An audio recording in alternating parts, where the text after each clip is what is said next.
যে বউ আপন 2 ঘন্টা আপন থাকেতে 4 ঘন্টা ঝগড়া করে, আছে না নেই?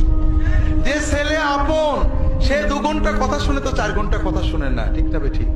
যে ভাই আপন সে ভাই 2 ঘন্টা আপন আর 2 ঘন্টা পর। যে বাবা আপন, যে সবচেয়ে আপন মা আপন, সেও দেখা যাচ্ছে আরেক ভাইয়ের কথা শুনে পর হয়ে যায়, হয় না? হয় না হাজেরিন? দুনিয়াতে কেউ 16 আনা আপন হয় না। আমাদের এই জীবনটা পরকে আপন করার, মানুষকে খুশি করার জন্য একটা সংগ্রাম।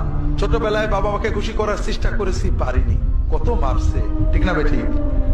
বড় হয়ে বান্ধবীদের বন্ধুদের খুশি করার চেষ্টা করছি, থাকেনি, ঠিক না বেঠিক?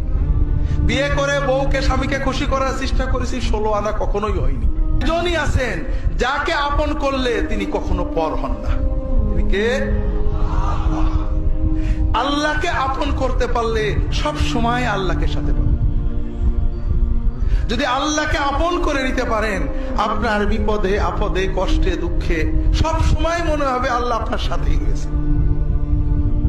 যে বেদনা কারোর কাছে বলা যায় না, বউয়ের কাছে বলা যায় না, মায়ের কাছে বলা যায় না, যে আনন্দে কাউকে শরীক করা যায় না, যদি আল্লাহকে আপন করতে পারেন সেই আনন্দে আল্লাহকে শরীক করতে পারবেন, সেই বেদনার কথা আল্লাহর কাছে বলে বুকটাকে হালকা করতে পারবেন। দুনিয়াতে কেউ আপন হয় না।